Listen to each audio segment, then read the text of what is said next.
What's going on, everybody? Welcome back. Face Off Sports Network. I'm your host, Anthony Servino. Follow me on X at The Real NFL Guru. Follow the show at the FF Face Off and at fffaceoff.com.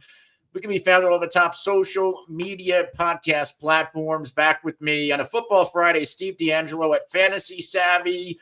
We're going to talk about the latest NFL training camp, preseason news, storylines, injuries that could impact your fantasy football draft. Steve, what's going on?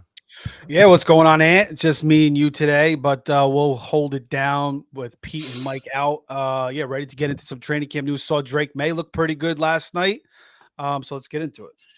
Yeah, so I just want to bring up that this show is brought to you by Fantrax. Fantrax is one of the best league managing platforms you can go to on top of all the top sports, fantasy football, baseball, hockey, basketball. They even have fantasy soccer, fantasy EPL. And I know the EPL season just kicked off today. Man United picked up a 1-0 win at Old Trafford. But, Fantrax has it all for all of your fantasy football league management and commissioner leagues. So we also have some FF Face-Off listener leagues on the Fantrax platform. We do a few of these every year. We already have one filled up, and I believe we might be doing at least one more. So if you're interested, reach out to the Face-Off account on X at FF Face-Off.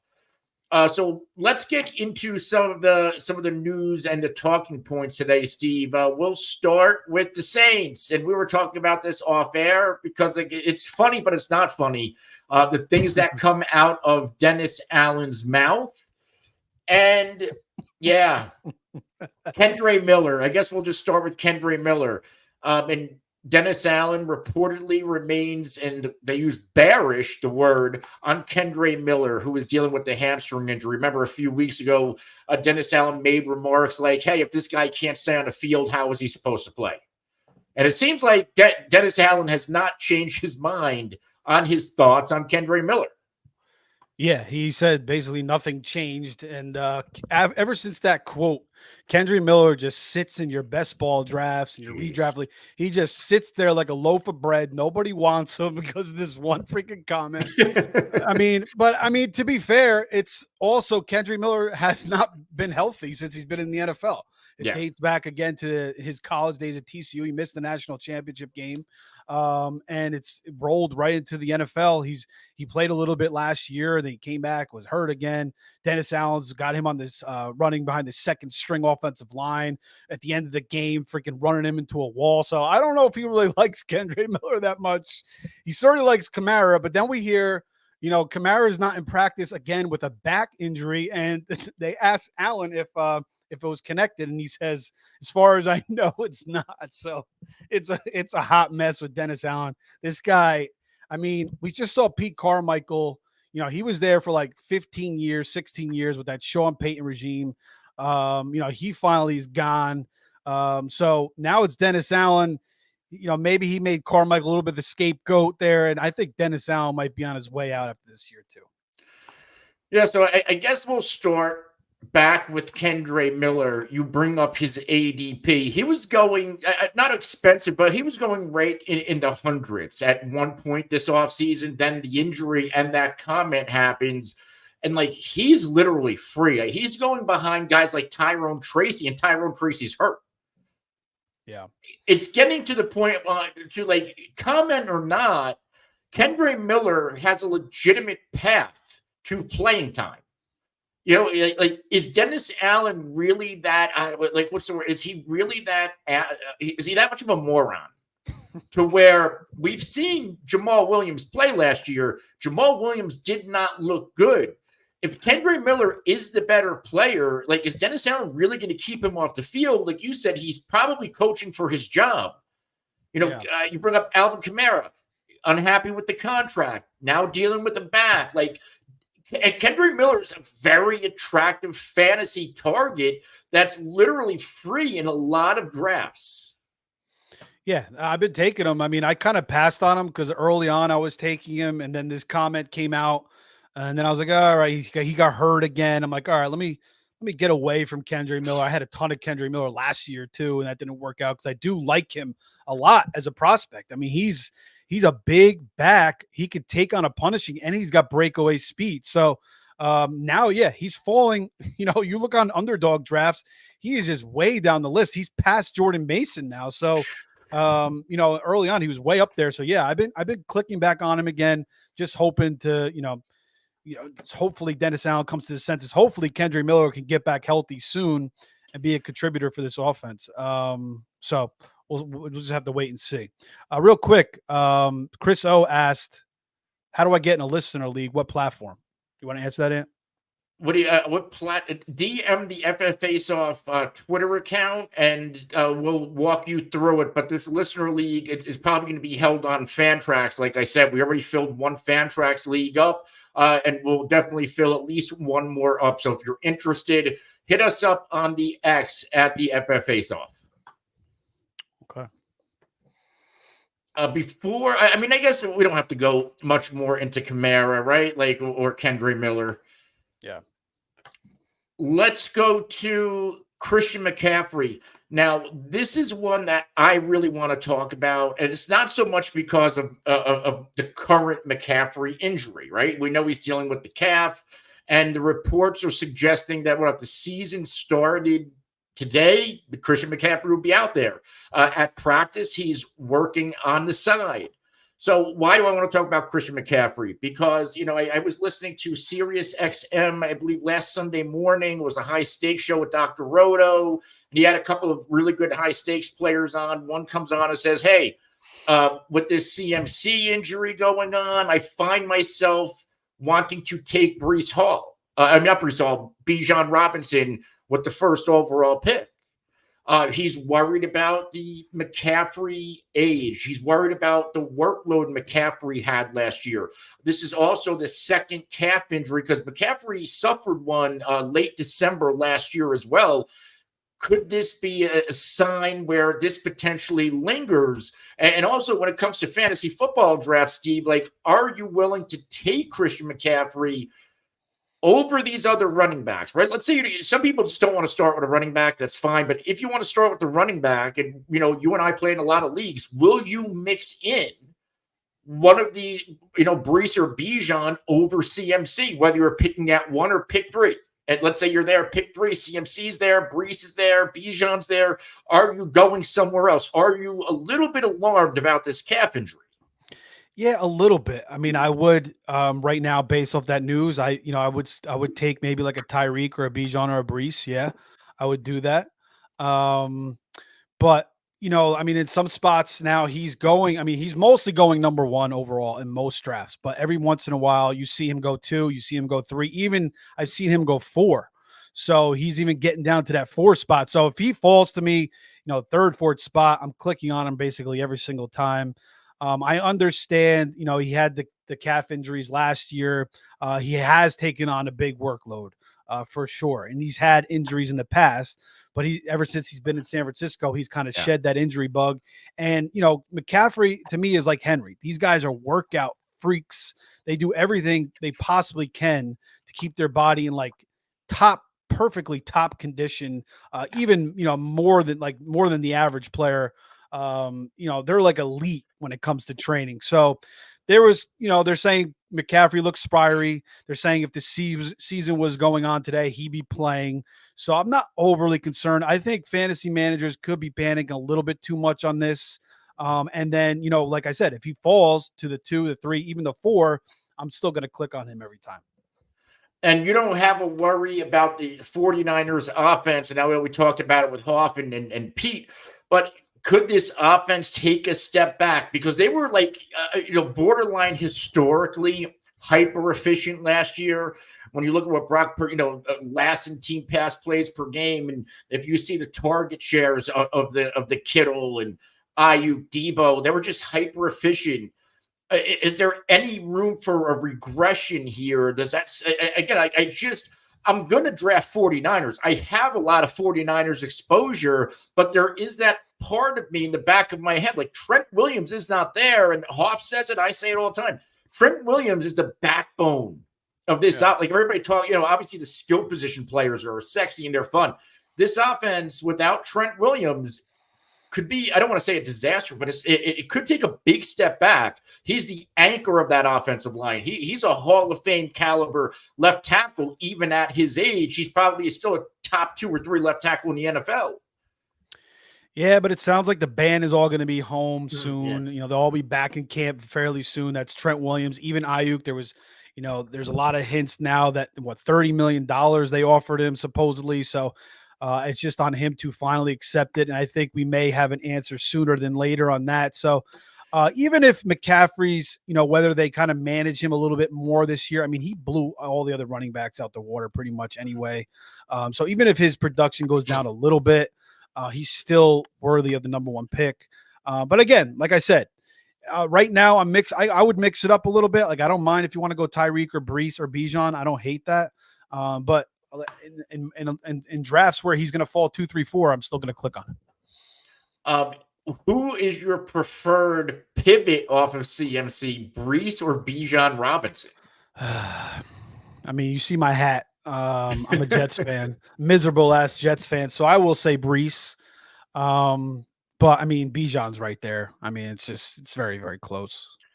Yeah. I like Tyreek though, too. I mean, Tyreek is a freaking freak. So, I mean, I don't mind running back. I'm saying running back. Running back. It's close between those two. Yeah, I have a little bit more of Brees Hall than Bijan, but it's really close, maybe 60-40. And I just like what like Bijan RB2 last year, and he was like outside the top 30 in red zone touches. And we saw a guy like Tony Pollard, who was a flop, had the second most red zone touches. Like, if this Jets offense is going to click the way we think it should, who's to say Brees doesn't see 60 to 70 red zone touches? And I get, like, maybe he doesn't catch that many balls, but if they are in the red zone, he only had 1 goal line carry last year. Like, if they are in the red zone 60 or they give him 60 red zone touches, we could be looking at a 15 to 20 touchdown player. Yeah, I don't think that's out of line. I don't think it's a hot take. No, and they did all that to improve their offensive line. Obviously, Rodgers, we're banking on him staying healthy. Mike Williams should contribute at some point. Corley, I think, will be a nice little weapon at times for them as well. So, yeah, I mean, they really, really struggled in the red zone without a capable quarterback. And, Paul Hackett calling the shots too, or Nathaniel Hackett. I'm thinking of Paul Hackett, who was actually the coordinator when Chad Pennington was there. And they had a nice little offense. Yeah, his father was the coordinator, but Nate Hackett is a hot mess, but we all know Rodgers be calling the shots for the most part there. So yeah, I mean, they could be a much, much more effective red zone team this year, scoring touchdowns, and Brees could be a huge part of that. So yeah, I mean, even, people say he's not going to catch as many passes. So he could, yeah, like I said, double-digit touchdowns, 15 touchdowns. That's not out of the realm of possibilities. Let's see. So we have some questions in here. Remember, guys, if you are new here, hit the subscribe button. If you're just, if you're a returning listener, or if you're new, hit the like button, right? That helps us out immensely. It helps us trigger the algorithm, and it helps us reach more people. So we keep coming back to answer your questions. So that'll help us out a lot. But it looks like we have Parker Bledsoe in here. Do you have, I think you might have 1 or 2 questions. I'm trying to scroll back up and look. I think it's just one. So I have this one. Would you rather have Justin Jefferson and Gibbs, or CeeDee Lamb and Josh Jacobs? Yeah, for me, it's Jefferson and Gibbs. Gibbs, to me, again, he is such an elite player. I mean, I don't know. I mean, it's hard to say because he's only a rookie last year, but when I watch him and the situation he's in with that offensive line, I understand he's got Montgomery, but Jefferson's just going to be force-fed targets now with the Addison suspension. Hawkinson's going to take a little while to come back. It's not great that McCarthy's going to be out. I mean, we kind of were hoping that McCarthy would take that step up and elevate the offense a little bit more because we've seen Sam Darnold struggle throughout his career in the NFL, whether it was with the Jets or the Panthers. He lost the job to Purdy in San Francisco too. So, yeah, I still like that combo of Jefferson and Gibbs. Jacobs, there's a lot of questions with him still. He's got the heavy workload. He comes over to Green Bay, which is a great offense, but who's to say that they don't mix in Marshall and Lloyd? I know he's banged up right now, but in A.J. Dillon. And I don't know. I think Jacobs may have worn down 2 years ago with that huge amount of usage he had. Didn't look like the same guy last year. So yeah, I prefer those two. Now, I don't know if this is dynasty or not. If this is dynasty, Justin Jefferson and Gibbs regardless, because long term, I think they're going to be fine. If this is redraft, I look at it like this: like Justin Jefferson has question marks at quarterback. How effective is he going to be? Where Gibbs, I think, has fewer question marks. I think we know what we're going to get out of Gibbs. I know that they still have Montgomery there, but Gibbs is going to be the guy, barring any type of recurring lower body injury. I know he's dealing with the hamstring right now. On the other side, it's almost like the opposite, where we know what we're going to get out of CeeDee Lamb. Josh Jacobs is a player. I'm a full fade on Josh Jacobs this year, unless he gets to a price that I can't say no to in the draft. My biggest worry in that backfield, on top of, the Marshawn Lloyd, and they brought back A.J. Dillon. We know LaFleur has never committed to one running back, and this is a head coach who had prime Aaron Jones, and Aaron Jones was conceding touches to Jamal Williams and A.J. Dillon. So what makes me think that Josh Jacobs is going to see volume in this offense, and the type of volume he's used to producing for fantasy managers, he's usually a top 5 in running back opportunities in his time with Oakland and Vegas. And there's not a world where he gets that in Green Bay. Yeah, and the strength of their team really is Jordan Love and their passing game. I know LaFleur likes to run the ball, but they got all these freaking weapons in the passing game, so it's going to be hard for them not to try to utilize that. I mean, Jacobs could clean up in the end zone, but you do have A.J. Dillon there too. So, and again, they do mix those guys up historically. Yeah, Dillon's another guy who's going like free in best ball drafts. Oh, yeah. He's just hated. He's like a round 18 pick. It's like usually I'm sitting there, it's Madison or A.J. Dillon. I'm trying to grab one or the other. Yeah, because they're plotters, but they do have a little bit of a path to playing time. Yeah. Especially Madison. As much as I like Zamir White, if Zamir White gets hurt, that is Alec Madison's backfield. Yeah, that guy Dylan Lobb's a little intriguing, but I think Madison would probably be the guy. Yeah, I mean, I've been clicking on Madison as like my last pick too, and just to add some running back depth because of that situation. Jamie has a question for you, Steve. Are you going to be doing your middle of the night podcast this year? Yeah, man. Last year I was doing, I think I'm going to bring the NFL picks back over to Face Off this year. That's what I did. So that is always pretty late. I do that after the Thursday night game. Nice. And then also too, I will be doing some live drafts all the way up to the draft season. So I do a lot of those late. I did a buys sells last year. I plan on doing that. And then I have my own channel where I'm usually going late as well. So, yeah, definitely, Jamie. Definitely stay tuned. We'll be back with the late night shows. Pete saying the Jacobs hate must stop. Why? Why? Pete's building freaking IKEA furniture, and he's all pissed off over there. We have AS on YouTube. Rank these 3 players, CMC, Bijan, JJ, one pick before him in the keeper league. C-Mac, Bijan, JJ. I'd go C-Mac, Bijan. Yep. JJ. That's the order for me too. Yep. I mean, that's pretty easy. Like, there's, when it comes to Justin Jefferson, there's always that chance that we see the reclamation of Sam Darnold, because we've seen it so recently with Geno. We've seen it with Baker Mayfield. So it's not abnormal to see, talented players like Baker was a former top 5 pick. I think Darnold was as well. Geno possibly a little bit later. Crazy that 2 of them were Jets, by the way. Yeah. That is a keeper league though. So, I mean, you could go Bijan there over C-Mac for sure. Yeah. Good point. Yeah. I probably would, if you want to do that, that's fine. If you're a little more, either way, I think it's fine. If it's a redraft league or a keeper, I think Bijan might be the answer regardless. CMC's entering his age 28 season. Let's say he has 1 or 2 more elite years, where Bijan, you might be able to keep him for the next 5-6 years, at least 5 years of outstanding production. Yeah. So yeah, I might rank Bijan ahead, depending on how you want to play. Like if you don't see this keeper league going, by the way, like if it's something new, Right. then you go see it. Then you go CMC, chance it. Like I know in a lot of dynasty leagues, everybody wants to start new dynasty leagues every offseason, and then they disband in a year. So I'm like one of those people. I sell all my picks for win now players. I don't give a shit.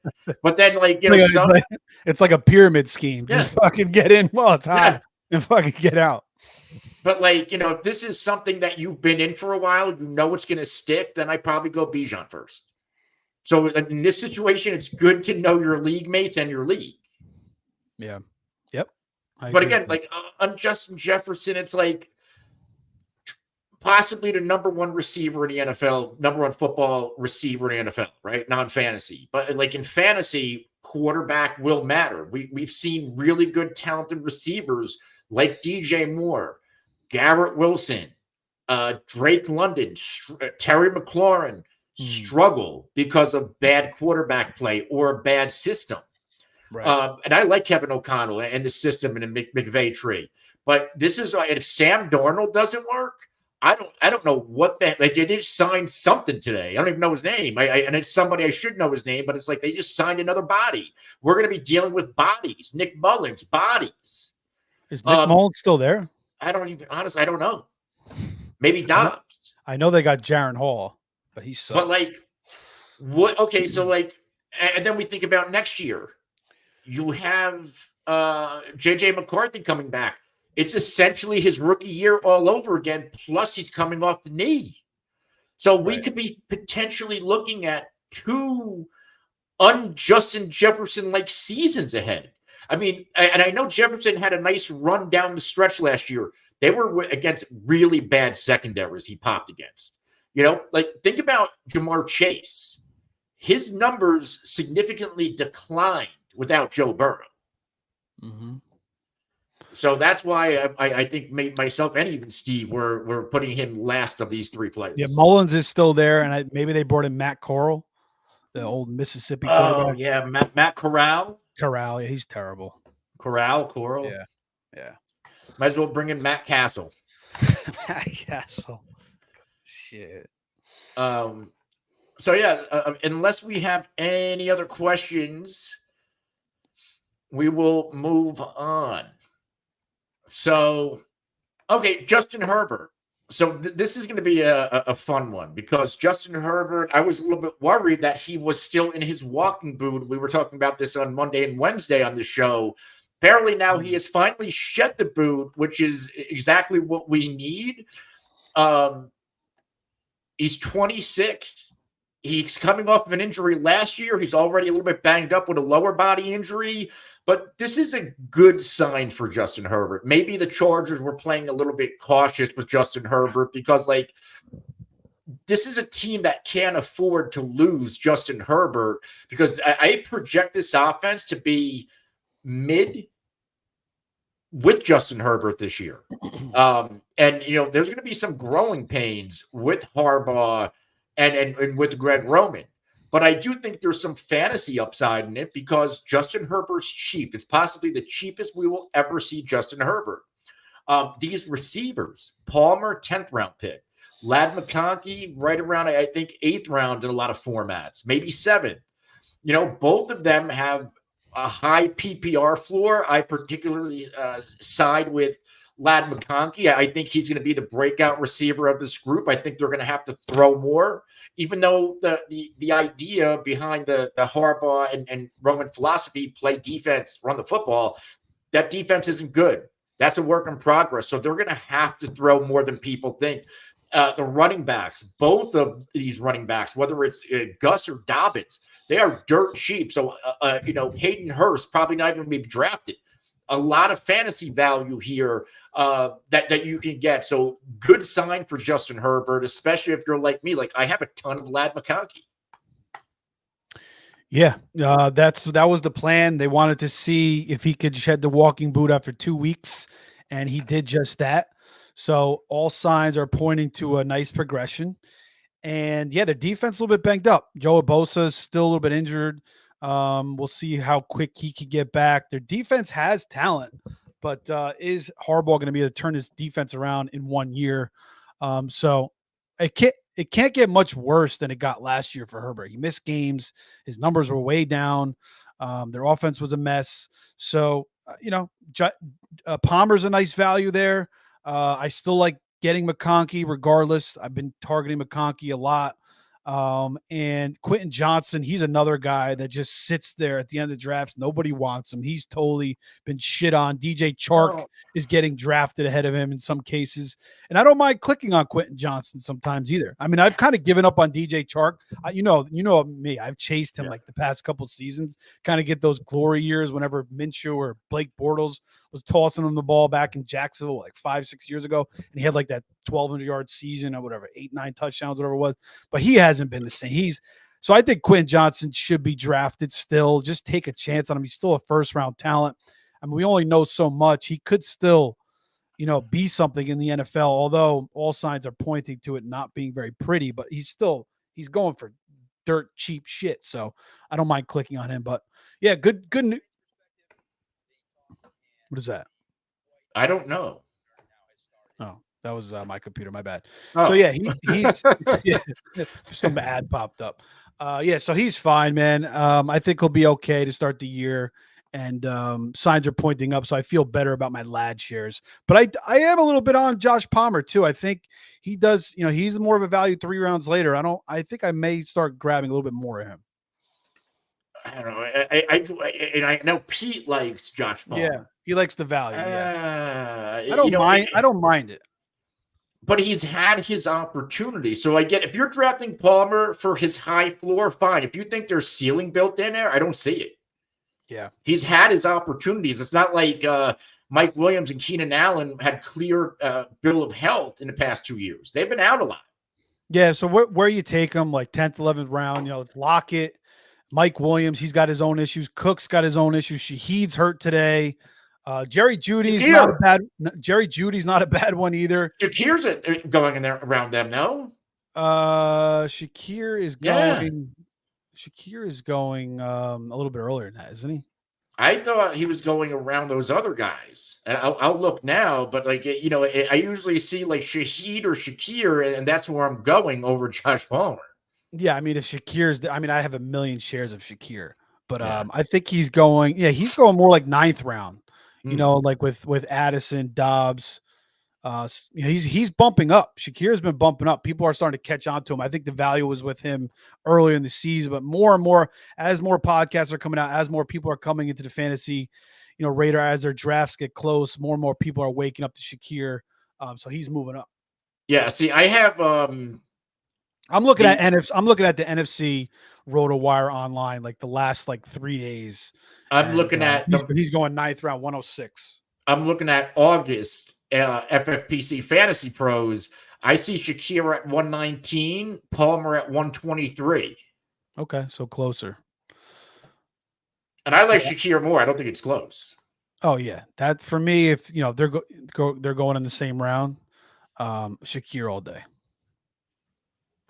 Shahid dropping a little bit. Yeah. Because Shahid was going around those guys. Yeah, and he's hurt now too. He's got something going on with his toe or his foot. So that's good news for Chris Olave. I mean, we kind of saw that towards the end of last year where Olave was getting fed targets by Derek Carr, and he certainly has a history of feeding guys. Devontae Adams, Darren Waller. So, I mean, Olave could just get a shit ton of targets, especially if one of those guys goes in. There's really nobody else. Jawan Johnson's hurt. Kamara's got his own issues. Kendre Miller's got his own issues. There's really nobody. A.T. Perry. So it's Chris Olave time. So, all right. So let's go to, this is one you found, a nice talking point that you brought up surrounding the Commanders. I don't see much of a difference between those teams sometimes. But apparently the number 2 wide receiver job for the Washington Commanders, it is not a lock that it's going to be Jahan Dotson. And that's per Coach Dan Quinn told reporters on Wednesday that Dotson has yet to lock down that job. Who else do they have? It's not like they have a bunch of superstars. They have Olamide Zaccheaus. They have Dotson. Could it be Luke McCaffrey, Diami Brown? Like, in theory, like Josh Hudson's a former first-round pick, I believe. Yeah. But Yeah, it's another guy who struggled since coming to the league. He's flashed sometimes, but this is telling. If this new coaching regime is like, hey, like this guy's not a guaranteed starter in 2 wide sets, that's scary. Yeah, had a nice rookie season until he got hurt. Had 7 touchdowns. People were in on him last year, but it was disappointing. Now the quarterback play was a hot mess, obviously. But Terry McLaurin still found a way to get another 1,000 yards. And yeah, these reports aren't good. They're talking about Olamius Zaccheaus getting work over him. Zaccheaus has done nothing. Diami Brown is, he's good every once in a while, but the name that intrigues me is freaking Luke McCaffrey. And I'm kind of a little late to the game. I drafted him for the first time last night. I kept saying I wanted to draft him over and over again. So we all know about the elite bloodlines. His dad was a receiver, his brother, but on his mom's side, his mom was like an elite soccer player, like college first, All-American. And then his grandfather from Fair Lawn, New Jersey, Bergen County, was an Olympic runner. So, I mean, he's got it on both sides. We already have his father and his brother.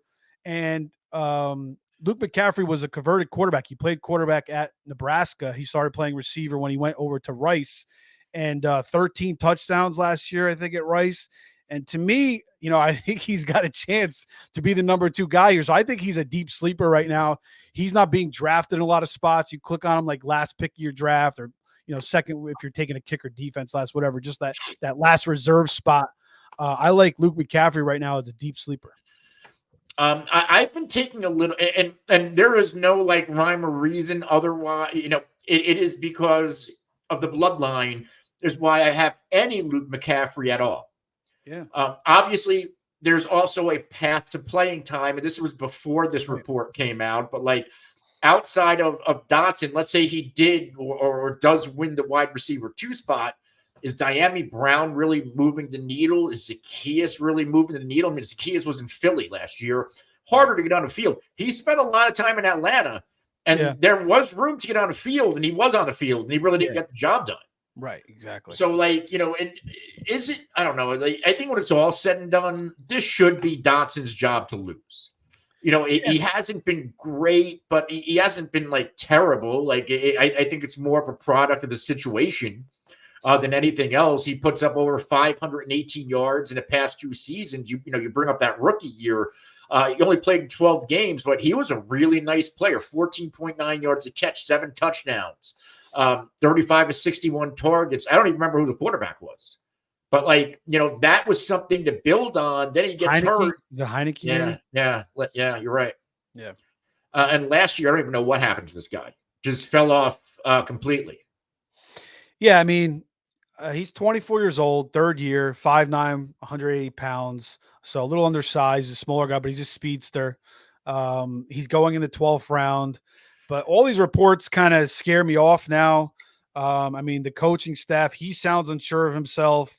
So, I mean, maybe I'm reading it too much. Maybe we're reading too much into it. Maybe he's still a good pick, because we certainly expect this offense to take a step up with Jaden Daniels, with Kingsbury. They're going to throw the ball a lot.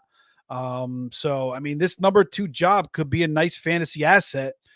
So if you're not clicking on Dotson, my next choice is going to be McCaffrey. But is the number 2 job that good? Apparently he's been lining up over here. He was lining up in a slot against the Jets. Let's say he is the number 3 receiver in the slot. That could potentially get more targets than Zaccheaus anyway. Yeah, no, I mean, that's true. But I think it is. I think the number 2 guy, whoever's getting the most targets behind McLaurin, is nice because they are going to be thrown out. I like Jaden Daniels as a passer. I mean, we saw what he did at LSU with Brian Thomas and Neighbors. I mean, both, first round picks, but those guys went absolutely off. It wasn't like Daniels didn't hold his own. He was throwing darts over the field. So this offense is going to score more points this year. It's going to be a better passing offense. And for the discount you get, whether you're getting Dotson in the 12th or maybe a guy later on, who I think the favorite again is McCaffrey, like last pick, get him now before, he blows up even more, maybe in the preseason or, before waivers hit week 1, you save your money. Let's go to our next talking point. And this is what I'm excited about. Drake Maye, the throughout the preseason and training camp practices, they were suggesting who was the quarterback, Milton. Oh, Milton, yeah. Milton had that strong week one, that first game show, and he was running all over the place. Yeah. So like there were suggestions that like Drake Maye was going to get beat out by Milton, and they had Jacoby Brissett there, who's probably going to open up the year as a starter. Then last night happens, and if you watched the preseason game last night against Philly, Drake Maye looked good. Not great. I think he looked good. They moved the offense. I think he scored a touchdown on. I think it could have been a quarterback option play, or certainly was a quarterback run. Great option. Yep. I think, and I've been buying into Drake Maye, like ADP wise, especially in best ball. I always like to grab those dart throw cheap stacks, like Polk and Maye, Hunter and Maye, because like at some point, even though he might not start the year, they have to put him in at some point. So like end of the year when quarterbacks may be hurt, he's not a bad guy to have on as your number 3 in best ball. And we're finally starting to see Drake Maye show up a little bit. I like this kid. I feel like I like him more than most. I'm not buying into the poor practices. There's some growing pains. It's not exactly the best personnel he's working with, but he does have the type of personnel, like they released Juju. They have a lot of young receivers that he can not only, he can grow and develop with. They have Hunter Henry, who he can lean on, and a nice veteran backfield that can take the pressure off of him. So I think Drake Maye, he's going to flash this year. I definitely think whenever he gets on the field, he'll shake some rust off and get acclimated. But I think we might see a couple of nice pop games. He's not somebody you're drafting in your traditional redraft leagues, but in super flex, he's free. He's going to be free. I don't mind taking him as a QB3. Yeah, I've taken him. Excuse me, I've taken him in a few super flex leagues or best ball leagues as like my 3rd or 4th quarterback. So yeah, I don't mind that. And then Brissett, solid. He's solid, but he's not a guy that's going to elevate your team too much. He's the guy that can kind of manage games for you. But the Patriots just got rid of Judon. Now there's some questions, like there's no contract in place, so I don't know what happens with that. But I'm sure they'll get something done. That thing will get finalized. But it shows that the Patriots are just kind of obviously is a rebuild. And if Brissett starts the first couple games, they're maybe 3 games. Maybe they start 0-3, and then we just see Drake Maye take off. And again, Brissett yesterday drives down the field, throws a pick in the end zone, and then we see Drake Maye come in, looks poised, looks calm under pressure, throws a beautiful pass, nice pocket presence, beautiful pass to Javon Baker, right in the money. Javon Baker just couldn't reel it in. But yeah, I thought he looked good. I think there's a lot of upside with Drake Maye. He's a modern day quarterback. He's got that hybrid. He's got that big arm. He can run as well. He can get outside the pocket, make off-script plays. This is a very young team with a lot of young receivers. We'll see who emerges. Kendrick Bourne starts the year in the pup. Henry's a little bit injured right now, but I'm sure he'll be fine. They'll probably rely a lot on Ramondre Stevenson and a little bit of Antonio Gibson. So, yeah, I think Maye, he still has a chance to be the week 1 guy right now, but to be safe, they'll probably go with Brissett week 1, maybe 2 weeks, and then maybe we see Drake Maye come in. I feel like if it's close, you just put him in. Yeah, I don't mind that either. I mean, we've seen that in the past. Like, I always bring this up, and I always forget the bum-ass quarterback's name, but it was like the guy who was starting over Deshaun Watson that one year, and then Watson came in and just like smashed right away with the Browns. I forget who the hell it was. Or maybe, with the Texans. Sorry. Matt Schaub. No, I don't even think it was Matt Schaub. And Bill O'Brien was the coach. And I forget who the hell. I think Bill O'Brien was the coach, but I forget that it wasn't Matt Schaub. We've talked about this like 3 or 4 times, and I've found the name a couple of times, and I keep. Davis Mills. No. This is before. Come on. This is years ago. This is probably like 5-6 years ago when Watson was a rookie. I can't remember it. He was a terrible. Osweiler. No, it wasn't even Osweiler. Come on. I fucking named you every starting quarterback from the Texans. No, it wasn't Osweiler. I still can't freaking. I'll look it up. I'll look it up as we move to the next one. So we have a question in here from Hoff. His daughter actually has a question. She says, hello. Her name is Maggie. And can we talk about Brandon Aiyuk more? I was trying to get through the show without it. But no, it is a worthy talking point, Brandon Aiyuk, right? Because Yeah, we talked a lot. I mentioned a little bit before the 30 million, but go ahead. but no, that's really it. Apparently, the 49ers have now upped their offer to right around $30 million a year. And I think at this point, because the Steelers, I remember on our last show, they brought up, or there was a report that, hey, we're going to pay George Pickens and treat him like our alpha, like our number one. That tells me right there they're done with Brandon Aiyuk.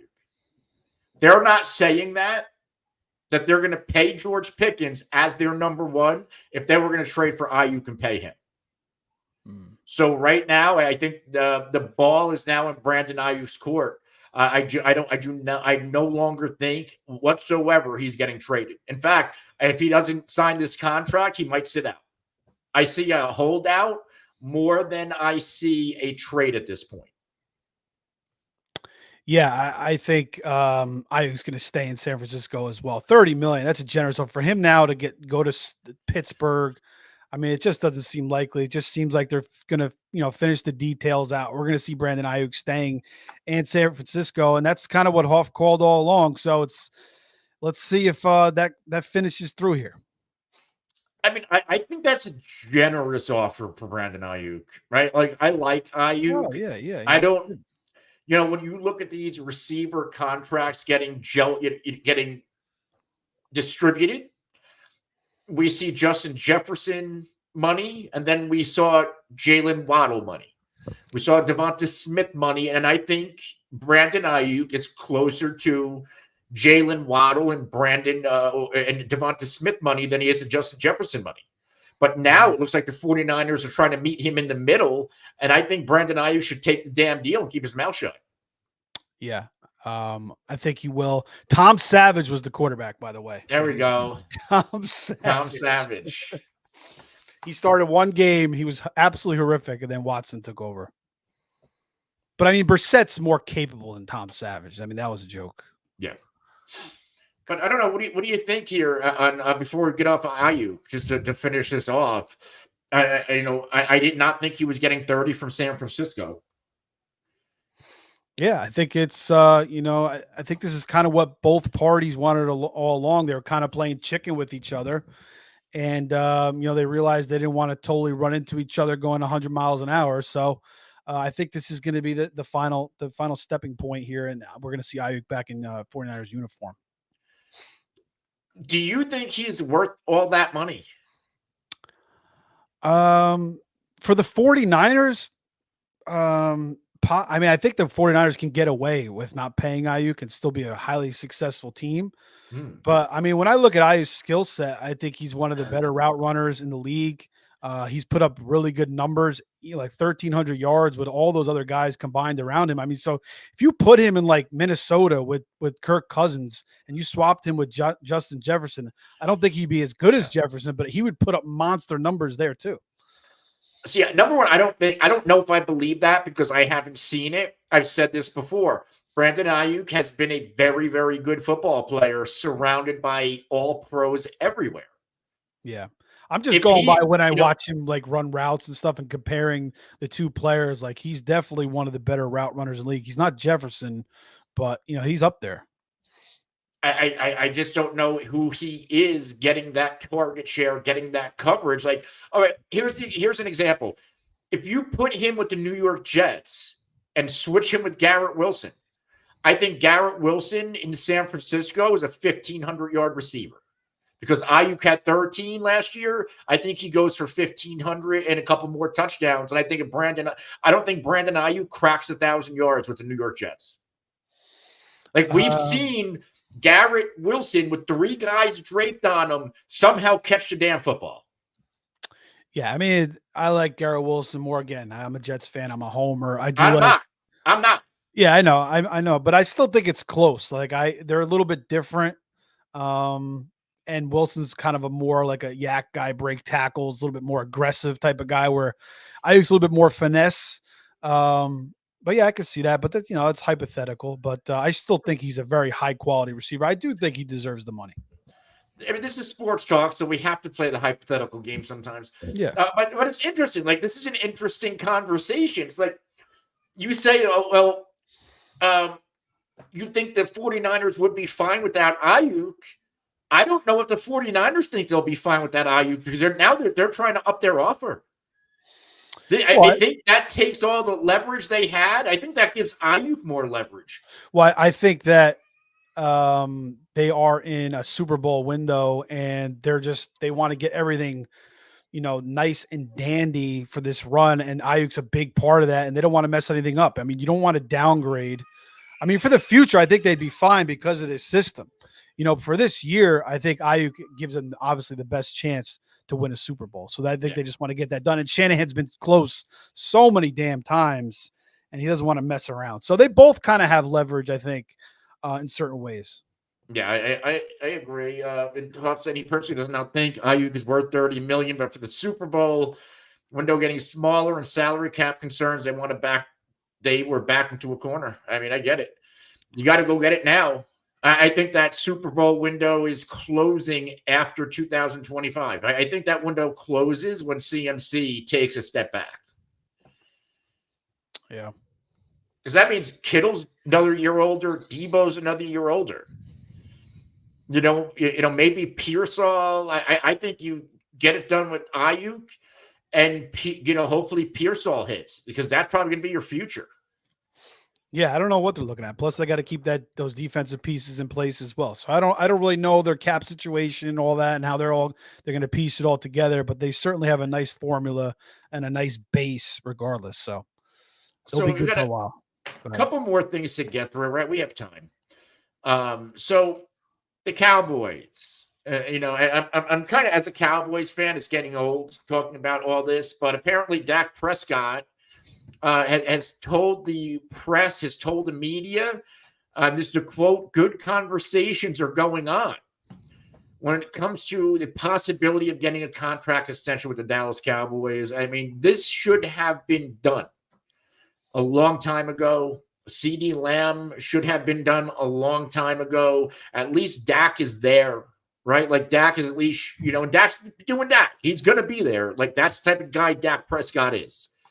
Mm-hmm. But like right now, Jalen Tolbert is the guy because Brandon Cooks just left contract. Like right now, you have Dak Prescott working with Jalen Tolbert as your alpha.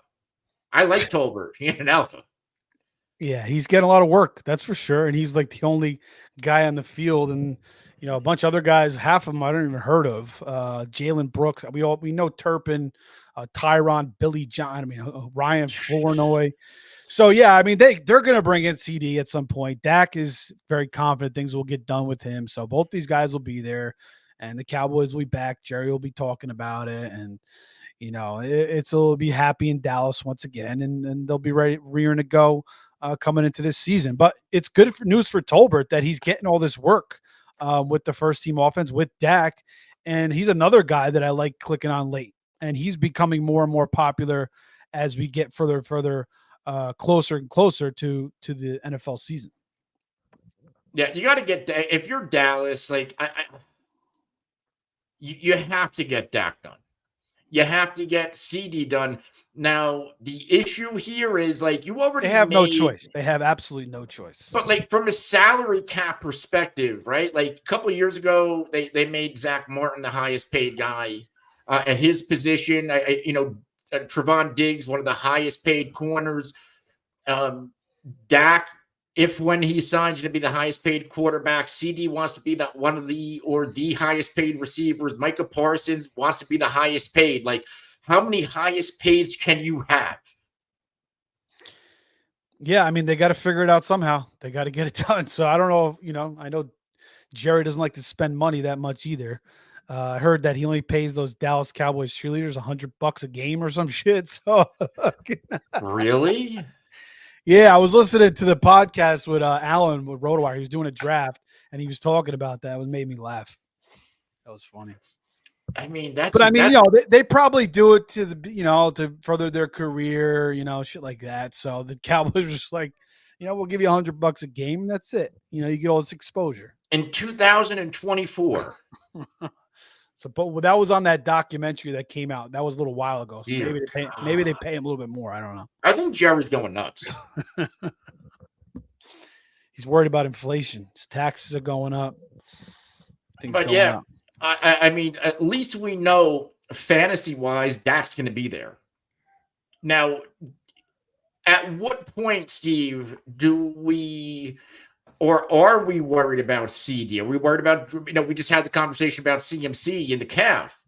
How worried are we about CD Lamb and the contract and him not being there, possibly him not showing up? What about Dak? Like, how worried about, like, yeah, maybe Dak's a good value right now. Not if CD's not there, he's not. No, definitely not. Well, the market's not too concerned right now. He's still going top 3 pretty much. Sometimes he goes 4, but he's still going, top 3 picks most of the time.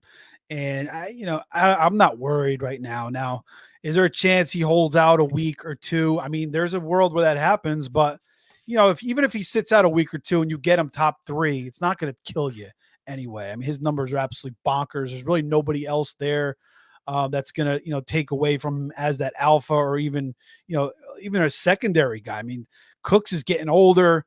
Tolbert's still a question mark. Jake Ferguson is just a tight end. The running back room's a mess. So Dak is dropping though too. I mean, he is starting to fade a little bit, but he's a value. I mean, you get him 10th round, 11th round now. Oh, Tolbert? No, Dak. I'm talking about. Oh, Dak. Yeah, 9th, 10th, 11th round. It's a good value, and you do expect CD to come back. And I do like the prospects at Tolbert, and you still got Jake Ferguson. They're going to sling the rock. Brandon Cooks is still a solid veteran, so it shouldn't be much change from last year. Maybe his numbers go down a little bit, but again, you get him in the 9th, 10th round. You build your team. You get that CD. You get CD top 3. You wait to round 9, 10 to get Dak. You got that stack. Are people just? Oh yeah. Now I'm seeing the Dak ADP for this month. I just want to make sure I have the date range right. Dak is down 5 spots. We should have did this on our mover show, but he is now behind Kyler, Burrow, Love. Right. Yep. I mean, is no? That's a nice value, though. I mean, that's what I'm saying. Like, how worried are you really going to be? I mean, like the Cowboys have no choice. They have to bring these guys back or else they're just not going to compete. And Jerry's going to be they're going to be coming with pitchforks at his house at night. So he's got no choice.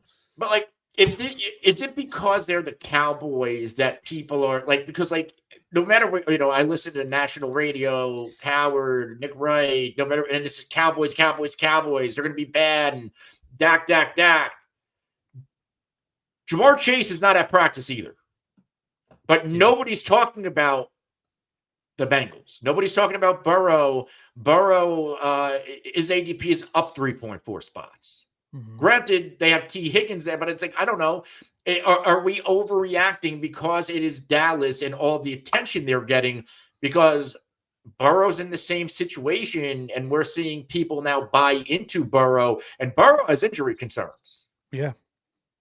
Yeah, and had a little bit of a sloppy game against the Bears yesterday. A couple interceptions. I think he threw 3 interceptions without Chase there. So he certainly needs to get his guy back as well. Again, I expect Chase to come back at some point, before the season starts. So I'm not worried about any of these situations. I can't panic right now. But if we get 1 week away, and we hear there's possible holdouts. I don't think they'll last long though, like maybe a week, maybe 2. So I'm not going to go crazy. Maybe we'll talk about Stafford here. Now, the only reason why I'm talking about this, because I have legitimate, and I feel like I bring this up whenever we talk about Rams. So it's fitting that we should probably talk about it since it is in the news. So McVay tells the press that he expects Matthew Stafford's dealing with a hamstring injury that he did suffer against a inter-team practice against Dallas to return to practice next week. Matthew Stafford is old. He's beat up. He played a full season last year, but he got beat up doing it. I don't know how he didn't miss time. There are 2 teams now. Like obviously, any team you lose your QB1, especially that type of QB1, your offense isn't going to be the same. But there are 2 teams that stick out to me because of their fantasy assets. Like they're all expensive. You have the Rams with Tyreek, Waddle, Achan, and then you Dolphins. have the Dolphins. Right. They're the Dolphins, and you obviously have the Rams with Puka, Kupp, Kyron. Both quarterbacks fairly cheap. Both quarterbacks very injury prone. And I feel like if either one of these quarterbacks go down, right now we're talking about the Rams, your fantasy assets are worthless. Yeah, I mean that's the case with a lot of guys. But the thing is, we're paying a premium for premium for these guys. Yeah, I mean Stafford certainly has an injury history. He's 36 years old. He only played 9 games 2022, 2019 he played 8. But other than that, he's been relatively healthy. 2010, way back when he was young, he played 3 games. But that's probably the reason why they're utilizing their running game more too. With Kyron, they bring in Blake Corum to kind of offset that, create a little bit more balance to their offense, and open up their offense a little bit more. And it certainly helps when you guys got guys like Puka and Kupp. You can get the ball out quick to them. Demarcus Robinson, this guy Whittington, another sleeper that I like. I think he might be a factor at some point. Jordan Whittington, rookie out of Texas, he might be a factor for them. So, yeah, I mean, there is some concern about Stafford. He is 36 years old, and that certainly could, with Kupp and Puka going so high, could hurt you along with that Dolphins situation. So they both are kind of similar. And we saw Stetson Bennett fill in the other day, through 3-4 picks. Yeah. So it's not a great backup situation there. I think there's one other guy there. They got Jimmy G there too. So and he's suspended. And he's suspended. PED, yeah. So I mean, that's always a concern when you're stacking, because when you stack, it could fall apart when the quarterback gets hurt or the receiver gets hurt. So there's a lot of upside with it. But there's risk to it as well. So that's the one downside of stacking, especially with these older quarterbacks or these quarterbacks that like to run a lot. Yeah, and Stafford actually did miss a game last year, so I was wrong on that. But still, hip contusion in week 4, sprained UCL, which did force him at one game, and he just looked banged up every game I saw him in. So, having this hamstring issue this early is very concerning. At least he's not a running quarterback. Right. And he's a tough mofo. Yeah. So, we see him get drilled. He keeps getting up. He's been through a lot. But I like the fact, I think McVay is doing better things to protect him, especially with this running game that he's got going now with Kyron and now bringing in Blake Corum. I think, we'll see that kind of help Stafford a little bit more. So we're going to close with one more. Might as well get to it. We're not going to spend a lot of time on it. We got a lot of questions, but I think Hoff and Pete are answering some of them. All right. We got a lot of questions in here. I don't know if you want to bring any of them up. Yeah. Where are the? They scroll up pretty high. We missed a lot of them. Yeah. I'm trying to find them. Well, you got one here. Do you guys, from Chris O, do you guys mind deep diving into Steelers' backfield opinion in light of their O-line apparently being much improved? So you going Najee or Jalen? Me? Yeah. You should know that answer. Najee Harris for me. I can't quit this guy. His rookie year, it was all volume based, but Najee Harris looked apart. And this is a situation with Najee who I blame the quarterback situation, because if you don't have a competent passing attack, the enemy defense knows where you're going to go when Najee Harris is on the field. So it was fairly easy to contain Najee Harris. Now, everybody likes Jalen Warren. He's a little bit more explosive. What this reminds me of, this always reminds me of the Pollard Zeke thing, where everybody was like, get Pollard on the field, Zeke is wash, and Pollard gets the number 1 job, and Pollard was a bust. Sometimes these complementary backs or these change of pace backs who are super efficient, they need that bruiser back to take all of the beating, and I think it's a similar situation.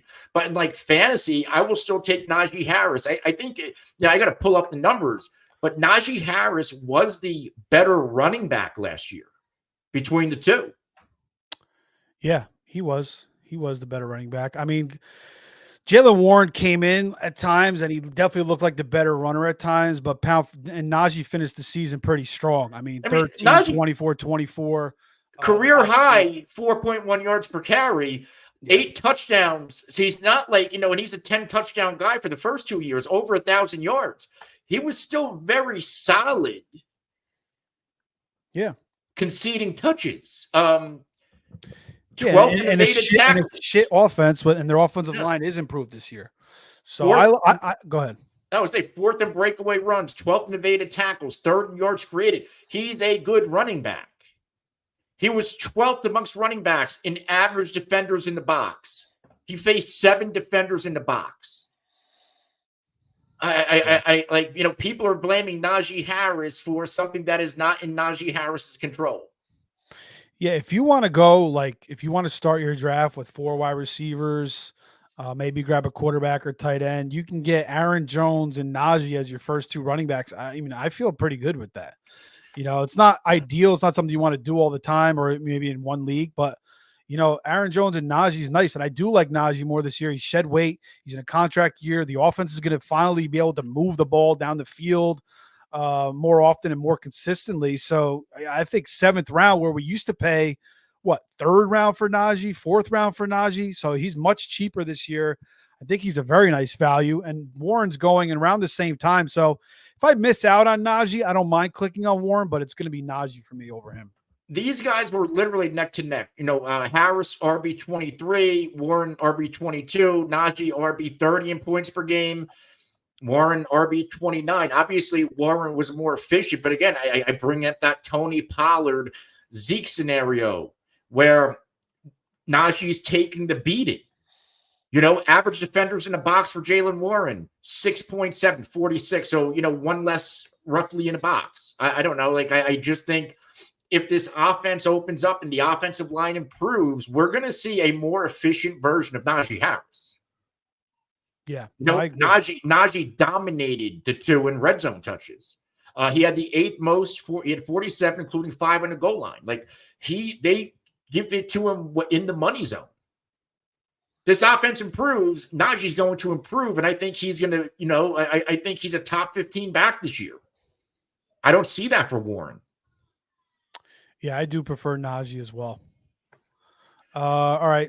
Jamie has a question. Redraft Zombie League. I think Hoff may have answered this, but need to draft my 3rd running back to pair with Gibbs and Cook, scoring full PPR, half-point receiving and rushing first down, 0.25 points rush attempt, Brian Robinson or Devin Singletary? Brian. Yeah, I'm Brian Robinson. Yeah. Most leagues, I'm taking B-Rob. Brian, I feel like we know what we're going to get for a floor, and this offense, we think it's going to be better. There's Jaylen Warren running threat, the threat of the RPO. Singletary is going to be a nice volume, high floor back. They have, this is where we're going to go with the last talking point. Tyrone Tracy has already been seen running and cutting. They brought in Joshua Kelly, who's probably a camp body, but I do think Tyrone Tracy eventually is going to eat into Devin Singletary. Where Brian Robinson, I don't see a world where Austin Eckler cuts into Brian Robinson's workload. Everybody knows how I feel about Austin Eckler. He's washed. Yeah, he could be washed. He looked washed last year. Could have been a high ankle sprain. So he's got to prove people wrong this year. But I do like Brian Robinson. Again, I do think that offense is taking a big lift. He's the goal line guy there. I like him over Eckler. So I'm with you. Debbie has a question. Hey, guys, my first keeper league, keep 4. Hurts, Stroud, DJ Moore, JJ, Rashee Rice, Kyron Williams, James Cook, Mostert, Moss, or Jacobs. Oh, Hurts is 1. Is this super flex or 1 quarterback? I don't know. Well, you just picked Hurts or Stroud, basically. So Hurts for me. Yeah, if it's super flex, are you going to take the 2 quarterbacks? If it's super flex, yes, take 2 quarterbacks. If it's not, then I go Hurts, Justin Jefferson, Kyron, and DJ Moore. And I love Rashee Rice, but I don't know if I can take Rice over Moore. Oh, that's tough. Yeah, that is close. Definitely JJ, obviously. Hurts for the 1 quarterback. DJ Moore. And I think I'll go with Rice over Kyron. So those 4 for me. Any other questions before we wrap up? Let me see. You want to answer an IDP question from Jamie? Yeah, we'll try. If you do IDP, can you rank Levante David, Bobby Wagner, CJ Mosley, Luke Wilson? My next pick after Brian Robinson. Now you take that one. I would probably go Wagner, Mosley, Wilson, David, because Bobby Wagner is back with he's in Washington. He's with Quinn, and I like that spot for him. He's a little bit older, but so is Mosley. I would go Wagner over Mosley. Pirog says plus, Washington's going to suck. They're going to be on the field a lot more. Jamie says it's between Wagner and Levante David. Yeah, Wagner 100%. Okay. Yeah. I think that is pretty much it. Oh, wait, here we go. Sean Doyle. Yeah. Yep. Half PPR redraft 16 teams. Should I keep Javon Baker or Michael Wilson on my bench? I'll go Michael Wilson.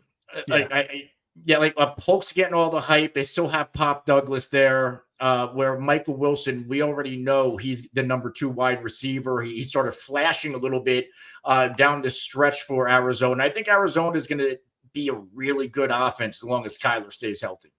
So.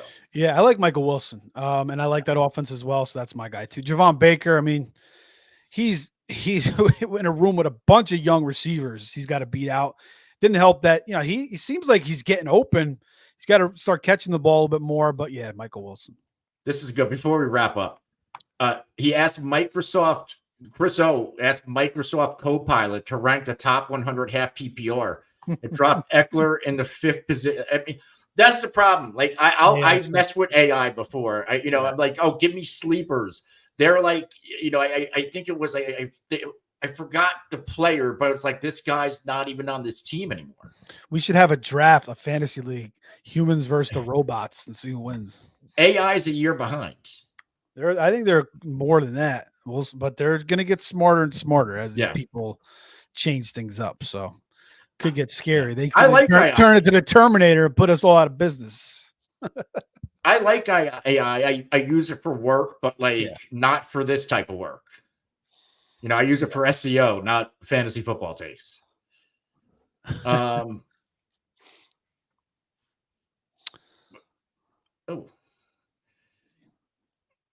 A Mormon can be AI. That's great. Pete's asking what career, Stafford or Foles? Stafford. Oh, yeah. I would take Stafford, too. Yeah.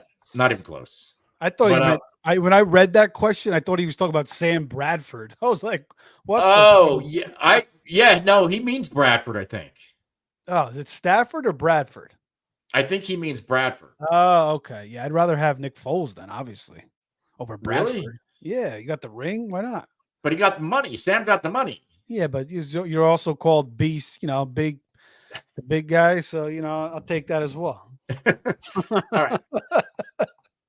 Bradford or Foles, I'll take Foles. Yeah. I'll take the money in Bradford, I think. All right. But we're going to wrap up from here. Another good football Friday here at the Face Off Sports Network. We'll be back Monday. I don't know what we're doing yet on Monday. Maybe a My Guys episode. I think that has to come. We also have to do futures and win totals. So we have a lot of great stuff. Wednesday is always going to be movers in the off season from now on. But in terms of the rest of these shows, we will figure it out and announce it on social media. But for Steve and myself, this is the Face Off Sports Network. If you want to win, you have to tune in. We'll see you Monday.